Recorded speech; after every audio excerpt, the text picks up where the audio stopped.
religion, no longer accepts reality and deals only in lies and cowardice when presented with genuine danger. In the midst of worldwide Islamic violence, war, terror, torture and rape, we're told Islam is a religion of peace, over and over again. It's a sign of total cowardice to state Islam is peaceful, when it is undoubtedly an ideology of supremacism and war. Islam is the Quran is Muhammad, and Muhammad was a warlord and a murderer. Now, Mecca today is the international shrine to Muhammad, but it didn't used to be. First he had to defeat the Meccans when they laid siege to his exiled home in Medina. Muhammad won the battle and was then involved in the execution by beheading of 700 Jewish male members of Medina's Qurayza tribe. The women and children were taken as slaves and sex slaves, and beheading, as we now know only too well, seems a particular favourite amongst Muslim murderers, and this is because it's instructed in the Quran in any number of verses. Quran 5:33. The punishment of those who wage war against Allah and his messenger is execution by beheading or crucifixion, or the cutting off of hands and feet from opposite sides. Quran verse 8:12. I will instill terror into the hearts of the unbelievers. Smite ye above their necks and smite all their fingertips off. Nice one. Quran 47:4. Therefore when ye meet the unbelievers, strike off their heads. So you see, Mr. Cameron, when Muslim murderers cut off soldiers' heads in London whilst quoting the Quran, it does, contrary to every lie that you've told, have everything to do with Islam. Now, David Cameron seems unaware that the perfect man in Muslims' eyes was a supremacist warlord, a murderer, and a sex enslaver of little girls. But then everything about Islam is supremacist. Islam translated means submission. Come on, what sort of a religion of peace calls itself submission? And what happens if you want to leave this religion of peace? You become an apostate, and the sentence for apostasy is death. So in other words, if you want to leave the religion of peace, you'll be killed. How peaceful is that, Mr. Cameron?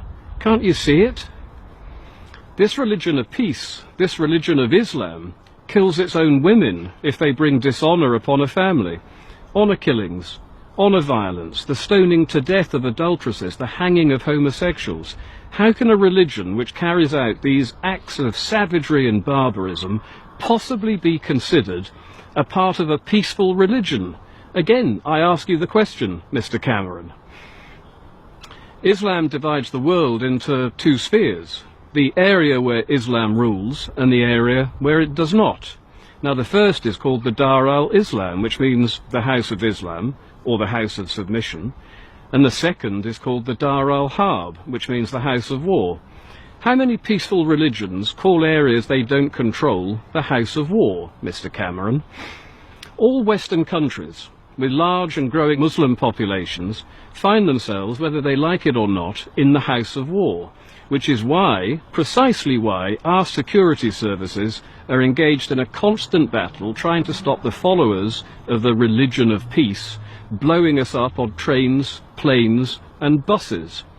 And good old Muhammad, he wasn't just a warlord, he was also a rapist and a sex slaver, which is exactly why we see rape and sex slavery happening today, and not just in Syria, but in towns and cities all across the West, wherever there are large numbers of Muslims. Notably Malmö in Sweden, which is now the rape capital of Europe, and the Islamic State, ISIS Islamic State, is currently, right now today, selling sex slaves in Syria, as are Boko Haram in Nigeria, and Britain has recently passed a new sex slavery bill in an attempt to halt sex slavery in England, which is yet another aspect of cultural enrichment we are supposed to celebrate that we didn't used to have to do before Islam arrived on our shores. And the reason why modern-day Muslims rape young girls in Western countries is because they don't recognise non-Muslim or infidel laws anyway, but young girls are deemed sexually permissible to Muslims in England because their perfect man Muhammad married one of his wives, Aisha, when she was 6, and consummated the marriage when she was 9. But you don't consummate a marriage with a 9-year-old girl, you rape her. And the Muslim rape epidemic carried out against non-Muslim underage girls in Britain is specifically down to Muhammad and the Quran. And no doubt the next time such a story breaks in England, when the next Rotherham one comes around, David Cameron will come out and tell us that not only is Islam a religion of peace, it's also a religion of sexual abstinence and purity.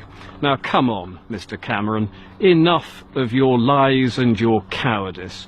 You really can't deny reality any longer.